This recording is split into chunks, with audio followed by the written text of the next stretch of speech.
మీతో ఉన్న వాళ్ళు అప్పట్లో వచ్చిన వాళ్ళందరూ కూడా ఇప్పుడు ఎవరు కనిపించట్లేరు. లైక్ అది తరుణ్ రేచా వాట్ ఎవర్ ఉదయ్ కిరణ్ వీళ్ళెవరు ఇప్పుడు కనిపించట్లేరు, మీరు మాత్రమే కనిపిస్తున్నారు స్టిల్. దాన్నే అంటారు లాస్ట్ మ్యాన్ స్టాండింగ్ అని. వై డూ యూ థింక్ అండి? అంటే I have a theory about life. చిన్నప్పటి నుంచి ఐఎమ్ ఫాలోయింగ్ దట్.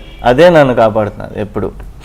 ఏంటంటే we should be like water అండి in life.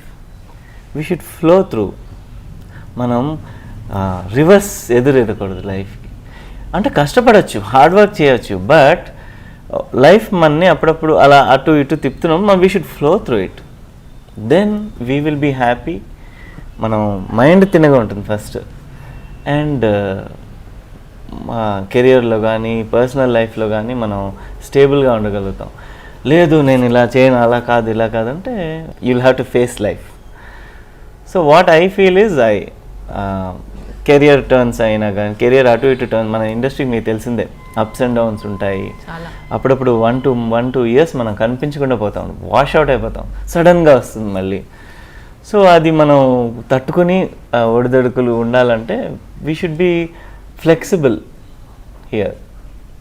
That's what I feel. ఒక ఫ్లెక్సిబిలిటీ అనేది మనకు ఉంటే యూ విల్ బీ స్టాండింగ్ అని ఐ ఫీల్. ఓకే. అండ్ కొంతమంది అయితే సూసైడ్ కూడా చేసేసుకున్నారు. So very bad moment actually. పాపం ఐ ఫెల్ట్ వెరీ బ్యాడ్ అండి. ఎందుకంటే గోల్డెన్ ఫ్యూచర్ అండి అతనిది. పాపం ఆయన మాత్రం టీవీలో ఎంటర్ అయి ఉంటే రాకింగ్ కదా ఇప్పుడు అసలు ఆ టైంలో people used to be crazy about him. I knew many people, girls especially would crazy about him. చచ్చిపోతారు దగ్గర అంటే. అలాంటిది తను అలా చేశాడంటే I felt very bad. And I knew him personally. Very soft mentality, voice raise చేసి కూడా మాట్లాడు తను. అలాంటిది ఎందుకు ఇలాగా అయిపోయింది అని felt very bad about him. And Ranganath గారు కూడా ఐ ఫెల్ట్ బ్యాడ్. ఆ ఏజ్లో ఆయన అలా చేసుకోవడం అనేది. సో జనరల్గా ఒకసారి టాపిక్ వెళ్తే how do you comment about suicide అండి? See what I feel is అది పిరికితనం. సూసైడ్ అనేది పిరికితనం కాదు నాకు తెలిసి. చాలా ధైర్యమైన స్టెప్. ఎందుకంటే it involves lot of pain. Yeah come on. అది ఒక్కసారి హ్యాంగ్ అవ్వాలి అంటే ఎంత ధైర్యం కావాలి. ధైర్యం సూసైడ్ అంటే దాన్ని పిరికితనం అనకూడదు. But at the same time మనం ఒక్కళ్ళమే లేము, మనతో పాటు ఇంతమంది లింక్ ఉంటారు. మా మదర్ ఉంటుంది, సిస్టర్స్ ఉంటారు, ఫాదర్.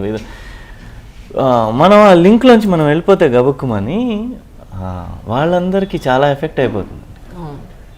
సో మనం ఇప్పుడు జనరల్గా పిల్లలు పుట్టినప్పుడు చిన్నప్పుడు సంతోషిస్తారు, అబ్బాయి పుట్టాడు సంథింగ్, అమ్మాయి పుట్టింది, అంత బాగా పెంచి అంతా చేసి మనం సూసైడ్ చేసేసుకుంటే ఏం లాభం? It's like you're wasting your life. దాని బదులుగా బఠానీలు అమ్ముకుని బతుకు పోయి ఏదో ఒకటి చేయి. లివ్.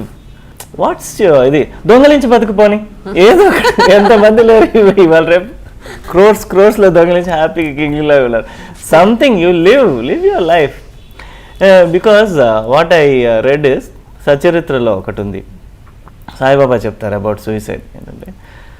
ఏంటంటే అది వెన్ యూ సూసైడ్, ఇప్పుడు ఒక ప్రెషర్ తట్టుకోలేక మనం సూసైడ్ చేసుకుంటాం, మన నెక్స్ట్ బర్త్ కూడా అక్కడి నుంచే స్టార్ట్ అవుతుందంట.